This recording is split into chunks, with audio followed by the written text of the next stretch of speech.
क्या आपने कभी ऐसा कोई फैसला लिया है जो बाद में खुद आपको ही समझ नहीं आया? कभी किसी पर भरोसा कर लिया और फिर धोखा खा गए, या कभी किसी अनजान डर ने आपको कुछ करने से रोक दिया बिना किसी वजह के? अगर हाँ, तो शायद वो आप नहीं थे, वो था आपका हिडन ब्रेन। राहुल एक आम इंसान था, ऑफिस जाने वाला, टाइम पर उठने वाला और हर चीज को तर्क से सोचने वाला इंसान।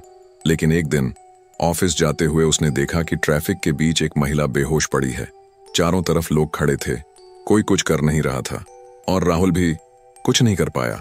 उसने सिर्फ एक सेकंड के लिए सोचा, सब देख रहे हैं, किसी और ने कुछ नहीं किया तो मैं क्यों करूं? उसी शाम उसने टीवी पर देखा, उस महिला की मौत हो गई थी और बस राहुल की जिंदगी बदल गई। उसने अपने अंदर झांकने की कोशिश की, सवाल किया, मैंने ऐसा क्यों किया? मैं तो एक समझदार इंसान हूं, फिर ऐसा अनजाना व्यवहार मुझसे क्यों हुआ? जवाब था हिडन ब्रेन। शंकर वेदांतम की किताब द हिडन ब्रेन इसी छिपे हुए दिमाग की कहानी है।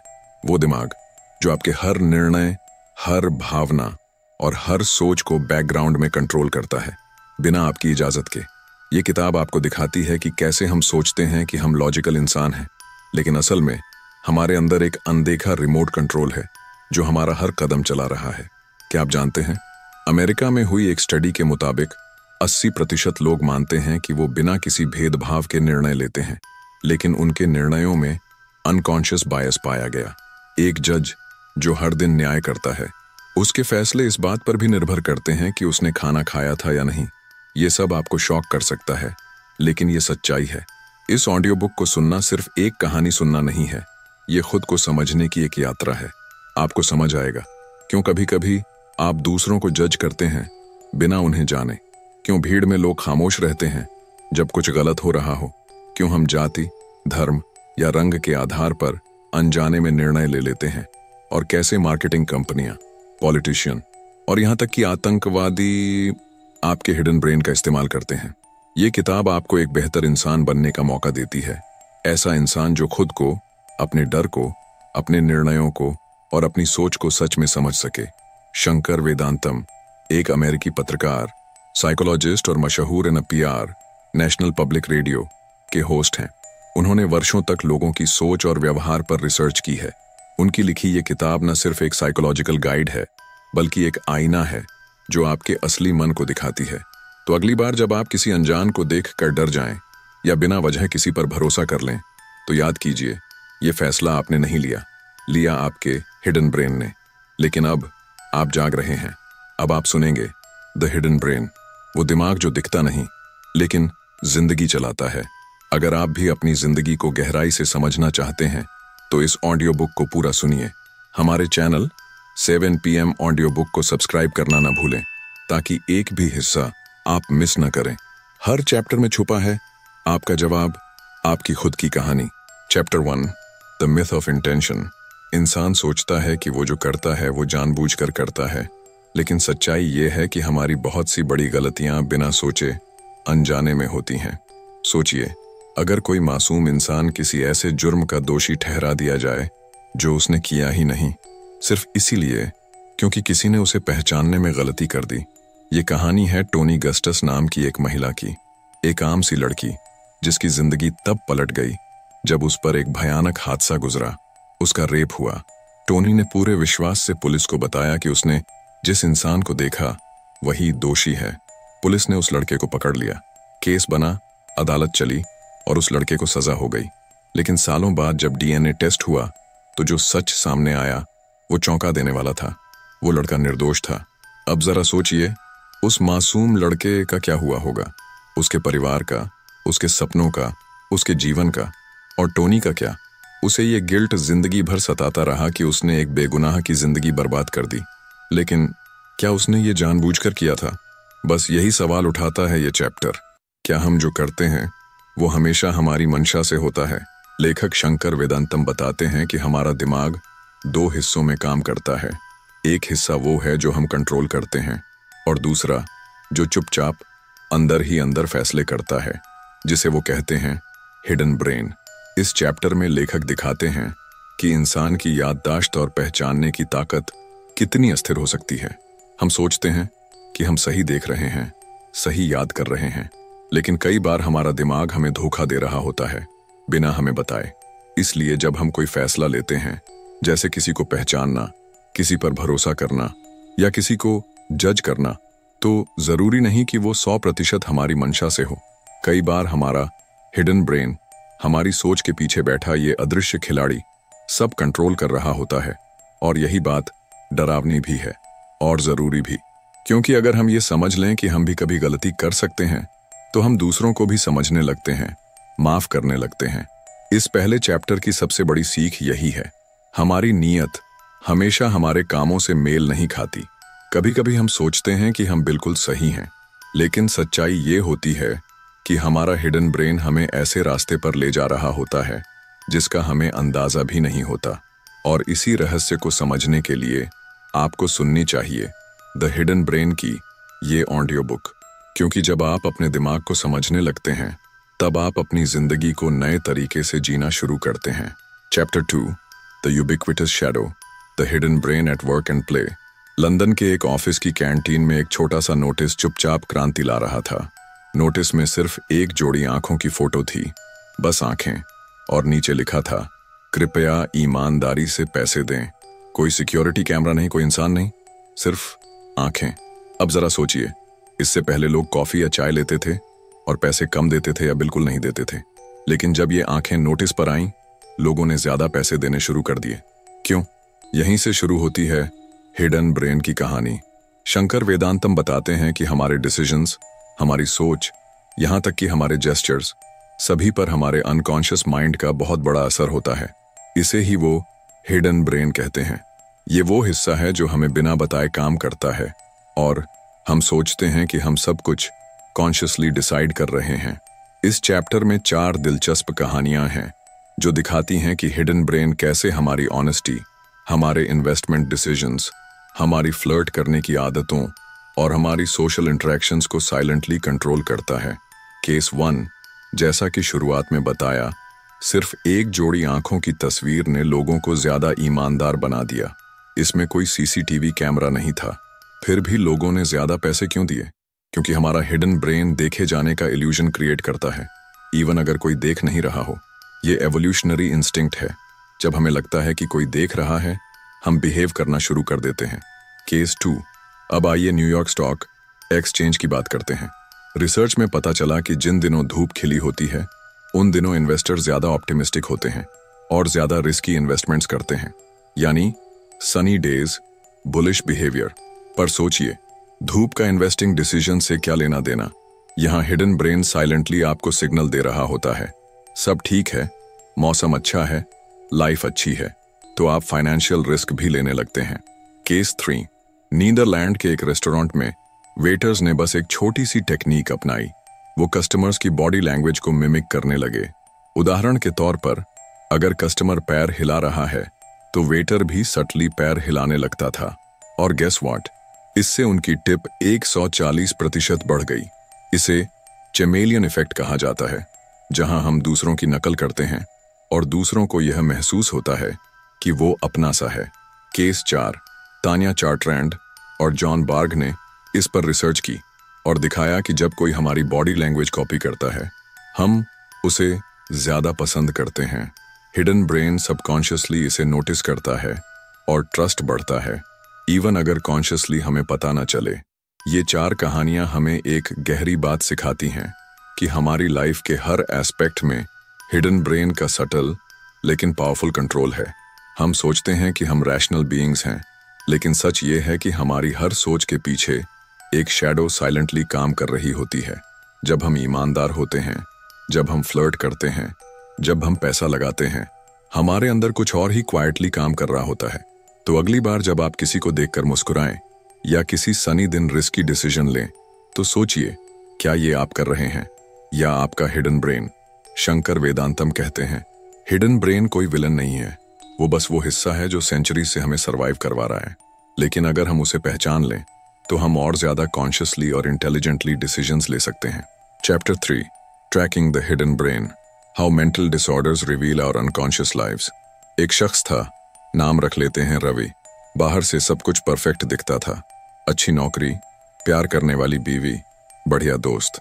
लेकिन रवि के अंदर एक जंग चल रही थी। एक ऐसी लड़ाई जिसे वो खुद भी ठीक से समझ नहीं पा रहा था।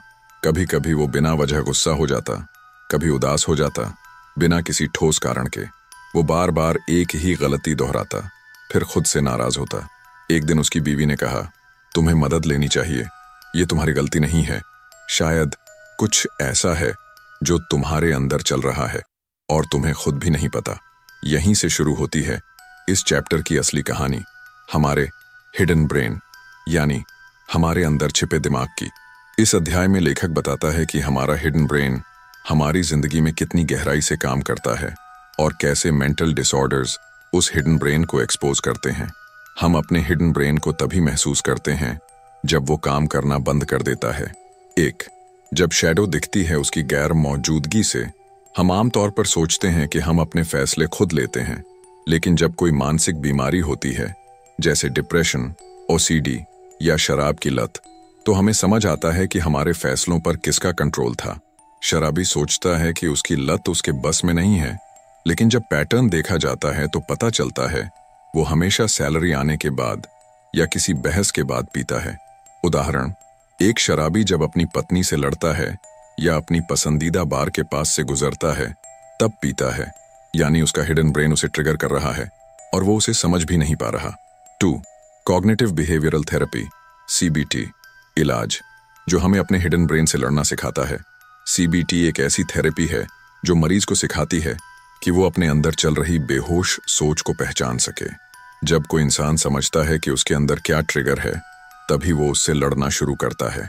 एक्शन पॉइंट, शराब से बचने के लिए कुछ लोग अपनी सैलरी सीधे बैंक में डलवाना शुरू करते हैं या अपनी रूट बदले देते हैं ताकि बार से दूर रहें।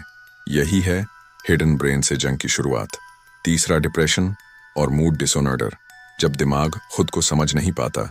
डिप्रेशन में इंसान को लगता है कि सब खत्म हो गया है, पर यह सोच भी हिडन ब्रेन की देन है। वो दिमाग का हिस्सा जो उम्मीद देता था अब नेगेटिविटी से भर गया है। हिडन ब्रेन तब और खतरनाक होता है जब हमें लगता है कि हम इसे पूरी तरह समझते हैं। रवि ने भी CBT शुरू की। पहले उसने ट्रिगर पहचानना सीखा, वो कब दुखी होता है, कब खुद से नाराज होता है। धीरे धीरे उसने उन पैटर्न्स पर काम किया और आज वो हर दिन अपने दिमाग को बेहतर समझने की कोशिश करता है। हमारा हिडन ब्रेन हमेशा एक्टिव होता है, लेकिन जब वो गड़बड़ करता है तब हमें उसकी असली ताकत दिखती है। मानसिक बीमारियां केवल कमजोरी नहीं होती, वो हमें हमारे अंदर की छिपी सोच से रूबरू करवाती हैं। अपनी आदतों, ट्रिगर्स और इमोशंस को समझना, यही है अपने हिडन ब्रेन पर काबू पाने का पहला कदम। अगर आप अपनी जिंदगी में बार बार एक जैसी गलतियां कर रहे हैं या आप अंदर से खाली महसूस करते हैं, तो रुकिए, सोचिए, कहीं आपका हिडन ब्रेन तो चुपचाप सब कंट्रोल नहीं कर रहा। Chapter 4, the life cycle of बायस। एक शाम एक नए पिता अपने नवजात बेटी को गोद में लेकर घर के ड्राइंग रूम में टहल रहा था। बच्ची की आंखें लगातार एक ही दिशा में टिकी थीं, उसके पिता के चेहरे पर। पिता चकित हुआ, क्या मेरी बच्ची मुझे पहचान रही है? वो जानता था कि उसकी बेटी को अभी दुनिया का कुछ खास पता नहीं, लेकिन वो उस नजर को नहीं भूल पाया। कुछ हफ्तों बाद उसे पता चला कि बच्चों की यह घूरती हुई नजर कोई संयोग नहीं है, बल्कि हमारे अंदर छुपे एक गहरे और अदृश्य तंत्र, हिडन ब्रेन की पहली झलक है। इस अध्याय में लेखक शंकर वेदंतम हमें यह दिखाते हैं कि बायस यानी पूर्वाग्रह कैसे जन्म से ही हमारे दिमाग में जड़ें जमाने लगता है। नवजात शिशु जो अभी बोलना या समझना शुरू भी नहीं करते, वे चेहरों को पहचानना शुरू कर देते हैं। वैज्ञानिक शोधों में पाया गया है कि बच्चे जन्म के कुछ ही घंटों में अपनी मां के चेहरे को बाकी लोगों से अलग पहचानने लगते हैं। यहां से एक यात्रा शुरू होती है, बायस की लाइफ साइकिल। शुरुआत में यह केवल पहचान और परिचय से जुड़ा होता है। बच्चा उस चेहरे को पहचानता है जिसे वह सबसे ज्यादा देखता है, लेकिन धीरे धीरे यह फैमिलियरिटी एक प्रेफरेंस यानी पसंद में बदल जाती है, और समय के साथ यह पसंद एक डिसलाइक में भी बदल सकती है, उन लोगों के लिए जो अलग दिखते हैं। फिर लेखक हमें ले जाते हैं एक और घटना की ओर, जो 2006 में अमेरिका की राजनीति को हिला देने वाली थी। एक राजनीतिक प्रचार के दौरान एक अमेरिकी सीनेटर ने एक भारतीय अमेरिकी लड़के को माँ काका कहकर बुलाया, जो कि नस्लीय गाली मानी जाती है। इस शब्द के इस्तेमाल ने सिर्फ एक नेता की सोच को नहीं, बल्कि पूरे समाज के भीतर बैठे हिडन बायस को उजागर कर दिया। शोध ये बताते हैं कि हमारे दिमाग में एक हिस्सा होता है जिसे फ्यूसिफॉर्म फेस एरिया कहते हैं। यह चेहरों को पहचानने के लिए जिम्मेदार होता है, और जब हम किसी अपने जैसे व्यक्ति का चेहरा देखते हैं तो यह हिस्सा ज्यादा सक्रिय होता है। लेकिन किसी अलग दिखने वाले व्यक्ति के लिए इसकी प्रतिक्रिया कमजोर होती है। इसका मतलब यह नहीं कि हम जानबूझकर पक्षपाती हैं, बल्कि यह हिडन ब्रेन का सटील प्रोग्रामिंग है जो बिना बताए काम करता है। अध्याय में एक और इमोशनल एंगल आता है, बुजुर्ग लोगों के उदाहरण से। एक महिला जिसकी मां को डिमेंशिया हो गया था ने बताया कि उसकी मां अब अपनी नस्लवादी टिप्पणियों को बिल्कुल छुपाती नहीं थी। पहले वह उन्हें दबा लेती थी, लेकिन अब जब उसका सोचने का कॉन्शियस कंट्रोल चला गया तो सिर्फ हिडन ब्रेन बोलता था, और वह कड़वा था। यहां लेखक इशारा करते हैं, जैसे जैसे हमारा कॉग्निटिव कंट्रोल कमजोर होता है, वैसे वैसे हमारी असली सोच और बायस सतह पर आ जाती है। बायस स्वाभाविक हो सकता है, लेकिन उसे चुनौती देना जरूरी है। पहचानें कि हिडन ब्रेन बिना पूछे फैसले लेता है। फैमिलियरिटी से परे जाकर दूसरों को जानना सीखें। बुजुर्गों या बच्चों की बातें कभी कभी हिडन ब्रेन की सच्चाई को उजागर कर देती हैं। शुरुआत एक बच्ची की मासूम घूरती नजर से होती है और खत्म होती है उस सीनियर महिला की कड़वी बातों पर। लेकिन इन दोनों के बीच एक ही चीज काम कर रही थी, हिडन ब्रेन का बायस। इस अध्याय की सबसे बड़ी सीख यही है, हमें अपने अंदर के छुपे दिमाग को जानना और समझना होगा, वरना वह हमें चुपचाप चला रहा होगा। Chapter 5, the invisible current. रात के करीब 9:30 बजे का वक्त था। अलबामा के गर्जदेन शहर में एक थकी हुई महिला अपने घर लौटी। उसने गर्म पानी से नहाया, अगली शिफ्ट के लिए अपने कपड़े तैयार किए और फिर दिन की बाकी नींद पूरी करने बिस्तर पर चली गई। उसका नाम था Lily Ledbetter. Goodyear tire and rubber company में यह महिला कई सालों तक अकेली नाइट शिफ्ट मैनेजर रही। एक ऐसा प्लांट जो पुरुषों से भरा हुआ था, एक ऐसी दुनिया जहां काम की नहीं बल्कि जेंडर की कीमत थी। लिली हर शिफ्ट से पहले एक शेड्यूल पाती थी जिसमें बताया जाता कि उस रात कौन सा टायर बनाना है, कौन सा बेल्ट और कौन कौन से मजदूर उसके अंडर काम करेंगे। लेकिन सालों तक ईमानदारी से काम करने के बाद एक चिट्ठी ने उसकी पूरी दुनिया हिला दी।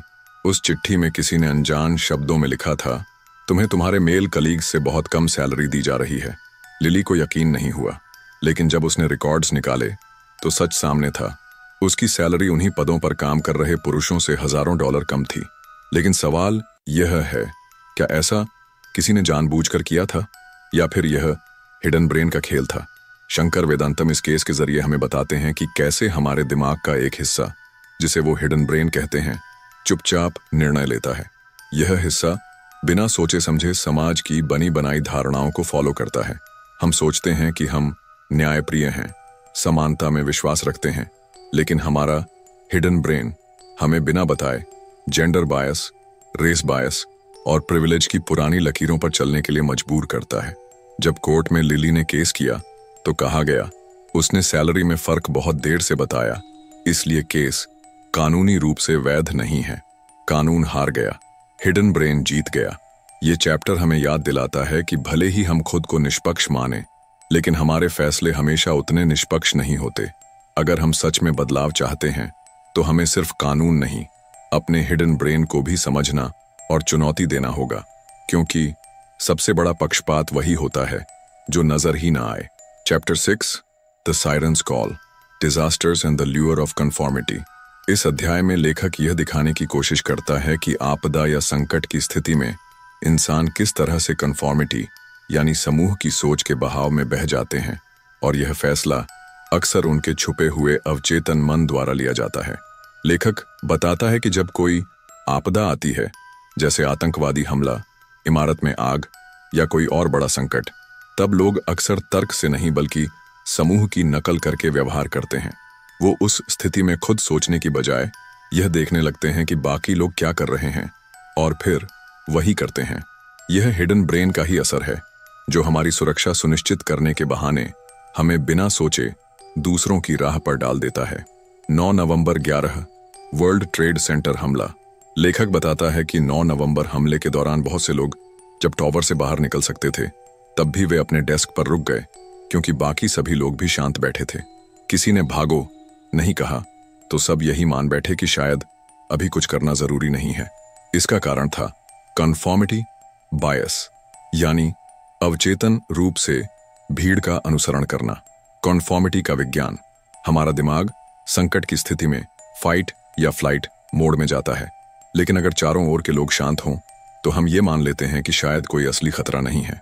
और यही कन्फॉर्मिटी कई बार जानलेवा साबित हो सकती है। लेखक यह भी बताता है कि हम अक्सर निर्णय लेने में सोशल प्रूफ का सहारा लेते हैं। अगर बहुत से लोग किसी चीज को सही मान रहे हैं तो हम भी उसे सही मान लेते हैं। इस मनोवैज्ञानिक प्रवृत्ति का लाभ कई बार नेता, मार्केटिंग एजेंसियां और संस्थाएं उठाती हैं। लेखक अंत में कहता है कि हमें अपने अवचेतन मन की इन आदतों को पहचानना और उन्हें समझना जरूरी है।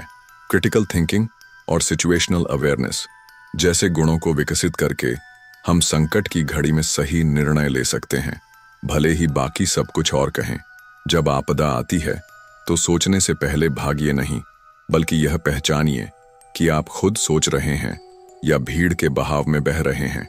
हिडन ब्रेन आपको समूह के अनुसार चलाने की कोशिश करेगा, लेकिन सही समझ आपको उससे अलग सोचने की ताकत दे सकती है।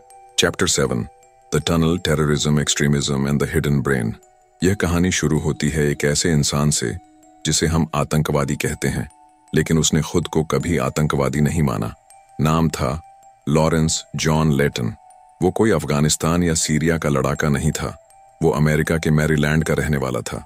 एक एक्सरे टेक्नीशियन, 32 साल का आम इंसान जिसका सपना था एक आदर्श समाज बनाना।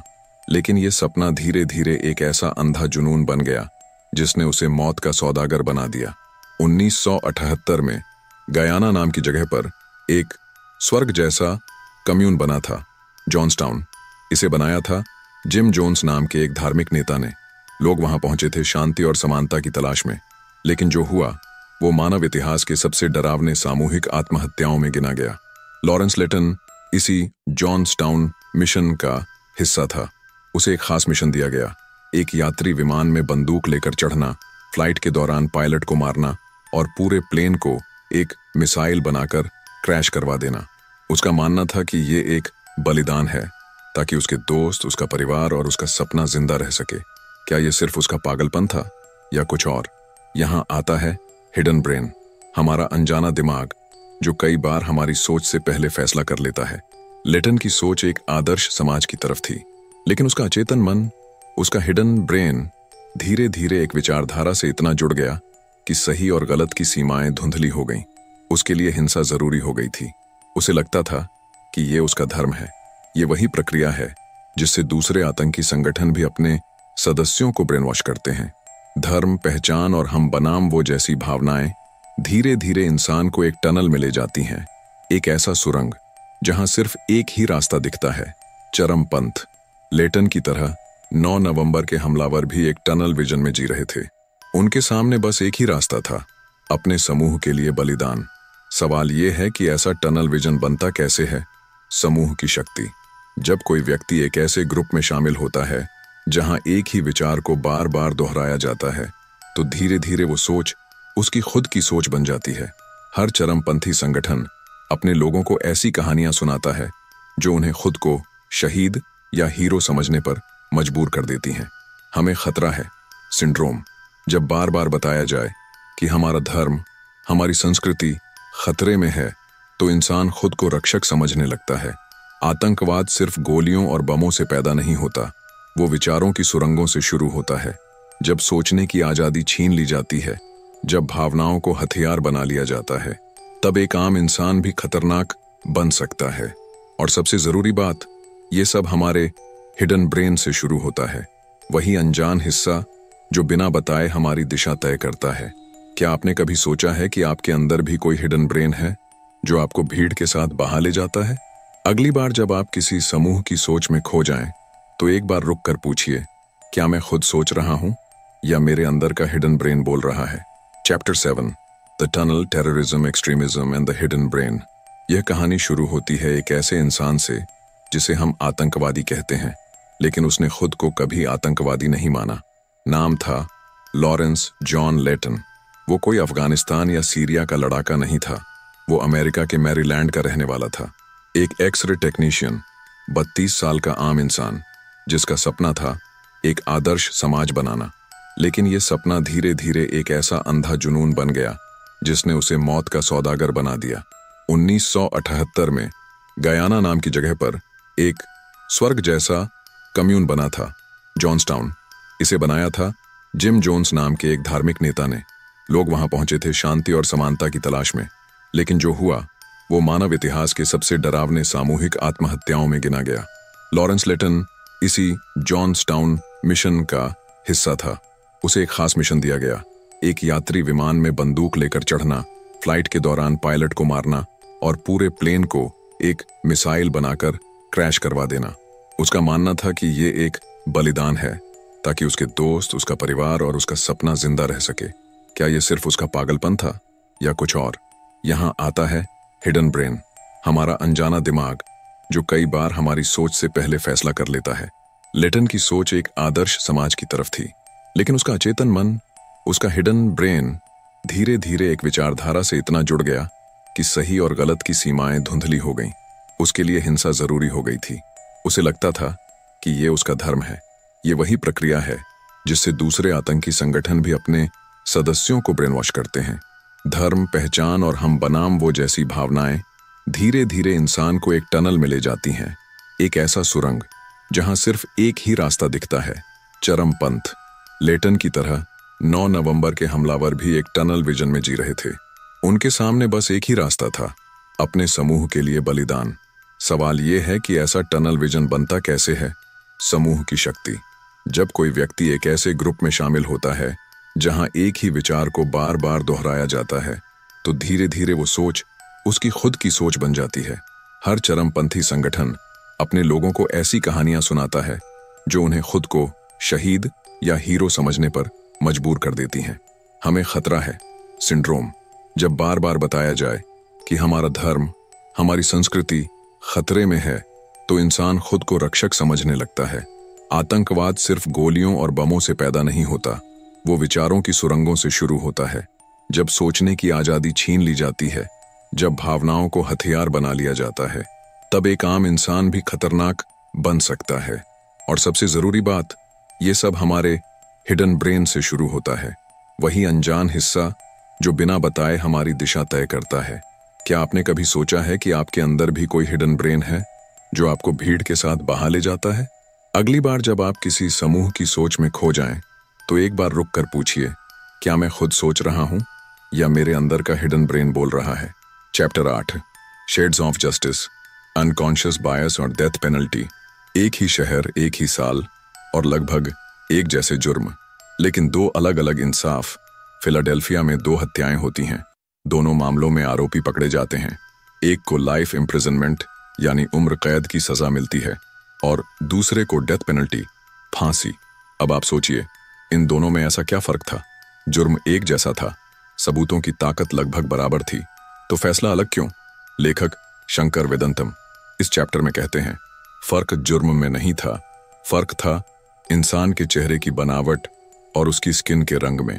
स्टैनफोर्ड यूनिवर्सिटी की रिसर्चर जेनिफर इबरहार्ड ने सैकड़ों केस स्टडीज में यह देखा कि अगर आरोपी की स्किन डार्क होती है और चेहरा ज्यादा स्टेरियोटाइपिकली ब्लैक दिखता है, तो उसे डेथ सेंटेंस मिलने की संभावना दोगुनी हो जाती है।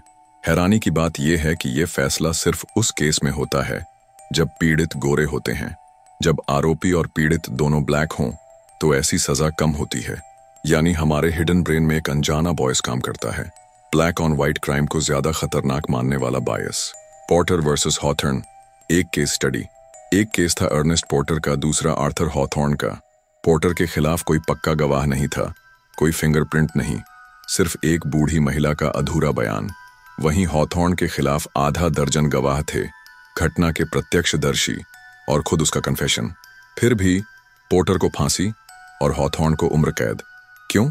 क्योंकि पोर्टर की स्किन थोड़ी और डार्क थी और उसका चेहरा ज्यादा अफ्रीकी दिखता था।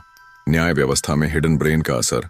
हमारी न्याय प्रणाली कहती है सब इंसान बराबर हैं, लेकिन शंकर वेदांतम कहते हैं कि जब फैसला झूरी करती है, यानी 12 आम लोग, तो उनका हिडन ब्रेन उनके फैसले को प्रभावित करता है। और सबसे खतरनाक बात, ये बायस जानबूझकर नहीं होता, ये वो हिडन बायस है जो लोग खुद भी नहीं जानते कि उनके अंदर है। वो सोचते हैं कि वो बिल्कुल निष्पक्ष हैं, लेकिन अंदर कहीं उनका ब्रेन उन्हें कहता है ये चेहरा ज्यादा खतरनाक लगता है। असली आईना। जब नीयत भी हार जाए, हम सोचते हैं कि अगर हम ईमानदार हैं तो हमारे फैसले भी ईमानदार होंगे, लेकिन ये चैप्टर एक कड़वी सच्चाई दिखाता है। सिर्फ नीयत काफी नहीं है।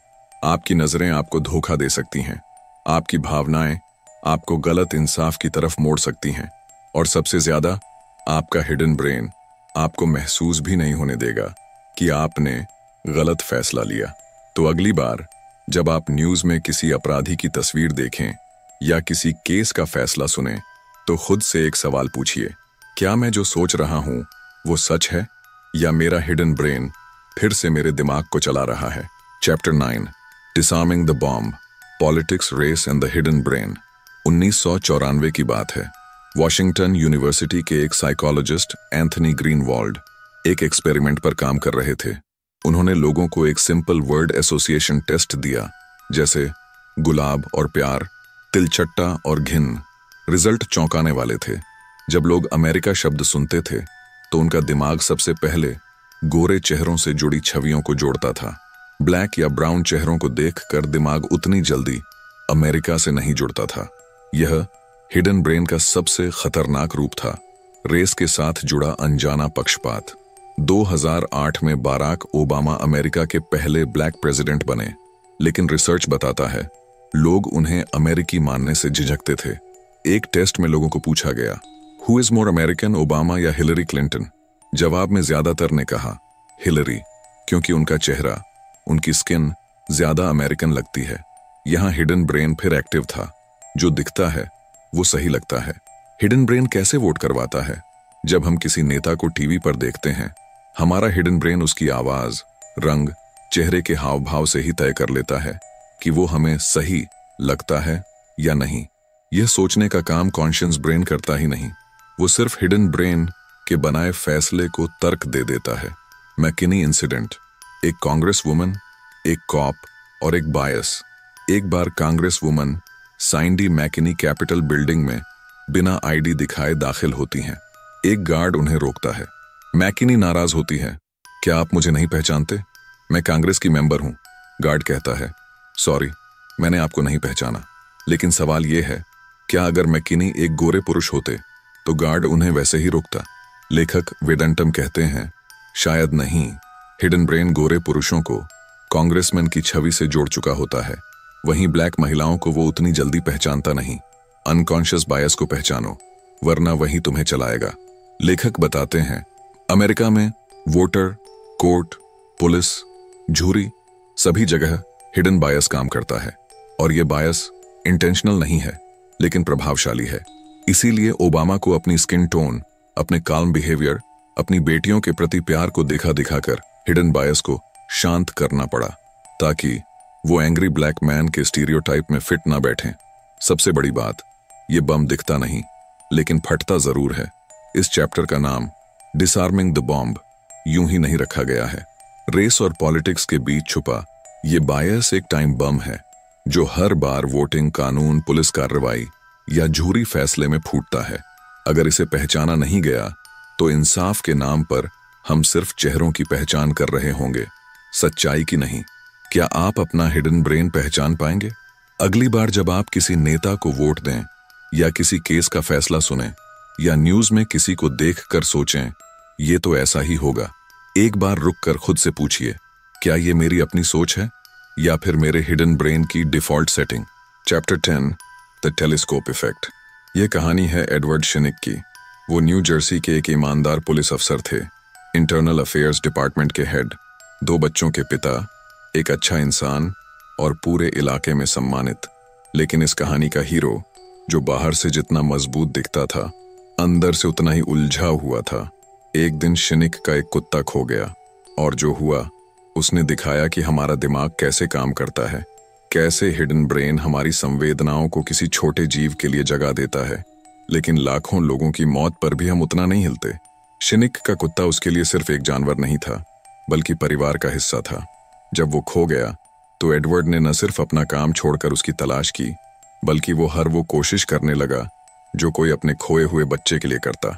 उसने अखबारों में विज्ञापन दिए, रेडियो पर अपील की, लोगों से दरख्वास्त की, और यहीं पर शुरू होता है टेलीस्कोप इफेक्ट। हमारा दिमाग जब किसी एक जानवर या इंसान को देखकर उसका चेहरा, उसकी आंखें, उसकी मासूमियत महसूस करता है तो हम उसकी मदद करने के लिए सब कुछ झोंक देते हैं। लेकिन जब बात हजारों या लाखों लोगों की आती है, जैसे कि किसी नरसंहार या दूर देश की त्रासदी, तो वही दिमाग सुन्न पड़ जाता है। The telescope effect. जब हम पास की चीज को बढ़ा चढ़ाकर देख लेते हैं। साइकोलॉजिस्ट पॉल स्लोविच के अनुसार अगर हमें बताया जाए कि एक बच्चा भूखा है तो हम मदद के लिए पैसे देते हैं, लेकिन अगर बताया जाए कि लाखों बच्चे भूख से मर रहे हैं तो हमारी भावनाएं दब जाती हैं, क्योंकि हमारा दिमाग किसी भी चीज को तभी महसूस करता है जब वो स्टोरी और चेहरा के रूप में हो। आंकड़े, नंबर और बड़ी त्रासदियां हमारे दिमाग को शट डाउन कर देती हैं। इसी को टेलीस्कोप इफेक्ट कहते हैं। जैसे टेलीस्कोप से हम दूर की चीज को बड़ा और साफ देख सकते हैं, वैसे ही हमारा दिमाग किसी एक इंसान की तकलीफ को बढ़ाकर देखता है, लेकिन भीड़ की पीड़ा को अनदेखा कर देता है। सवाल यह है, हम इतने असंवेदनशील क्यों हो जाते हैं? क्यों अफ्रीका में मर रहे हजारों बच्चों की मौत हमें उतनी तकलीफ नहीं देती जितनी एक गली में घायल पपी की तस्वीर देखकर होती है?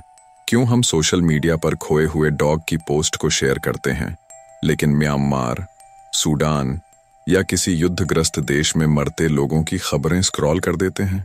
क्योंकि इमोशन एक लिमिटेड रिसोर्स है। हमारे हिडन ब्रेन को लगता है कि एक की मदद की जा सकती है, लेकिन लाखों की नहीं। और जब हम खुद को असहाय महसूस करते हैं तो हम डिस्कनेक्ट कर जाते हैं। एम्पैथी को एक्सपैंड करना सीखो, सिर्फ उन्हीं पर नहीं जिन्हें तुम जानते हो, बल्कि उन पर भी जो इनविजिबल हैं। नंबर्स के पीछे छुपे इंसानों को देखो। हर आंकड़े के पीछे एक बच्चा, एक माँ, एक परिवार होता है। सोशल चेंज के लिए स्टोरी टेलिंग जरूरी है, क्योंकि लोगों के दिमाग को आंकड़े नहीं, कहानियां हिलाती हैं। शिनिक ने अपने डॉग को नहीं पाया, लेकिन उस घटना ने उसे और हम सबको ये सिखाया कि अगर हम हर दर्द को केवल अपनी नजदीकी से न देखें तो हम एक बेहतर इंसान बन सकते हैं। ये था हिडन ब्रेन का आखिरी चैप्टर। एक कुत्ते की तलाश से शुरू होकर इंसानियत के असली चेहरे तक पहुंचने का सफर। क्या हम इस टेलीस्कोप को उलट सकते हैं ताकि हम दूर के दर्द को भी नजदीक महसूस कर सकें? कभी कभी हम सोचते हैं कि हम अपने फैसले खुद लेते हैं, लेकिन इस किताब द हिडन ब्रेन ने हमें दिखाया कि असल में हमारे दिमाग के पर्दे के पीछे क्या चल रहा होता है। चाहे वो हमारे रिश्ते हों, नौकरी के फैसले, चुनावों में वोट देना या किसी अनजान इंसान के लिए जजमेंट बनाना, हमारी हर एक सोच पर हमारा हिडन ब्रेन काम कर रहा होता है, चुपचाप पर ताकतवर तरीके से। ये किताब हमें आईना दिखाती है कि कैसे हम खुद को जानते हैं पर फिर भी नहीं जानते। अगर आपने इस ऑडियो बुक को यहाँ तक सुना है तो शायद आपके अंदर भी कुछ हिला है। शायद आप भी अब अपने फैसलों पर, अपनी सोच पर, अपने अनकॉन्शियस बायस पर सवाल उठाने लगे हैं। और बस यही है असली शुरुआत, क्योंकि बदलाव तभी आता है जब हम अपने अंदर छिपे उस अनदेखे दिमाग को पहचानने लगते हैं। अगर आपको ये ऑडियो बुक पसंद आई हो तो ज़रूर सब्सक्राइब कीजिए हमारे चैनल 7 PM ऑडियो बुक को। हम आपके लिए ऐसी ही ज़बरदस्त किताबों को आसान भाषा में दिल से सुनाने का काम करते हैं। और हाँ, कमेंट में ज़रूर बताइए इस किताब का कौन सा चैप्टर या कौन सी बात आपके दिल को छू गई। शायद अगली कहानी आपके ही सवाल से शुरू हो।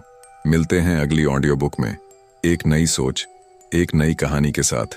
तब तक के लिए अपने हिडन ब्रेन को थोड़ा और जानिए और थोड़ा और बेहतर बनिए।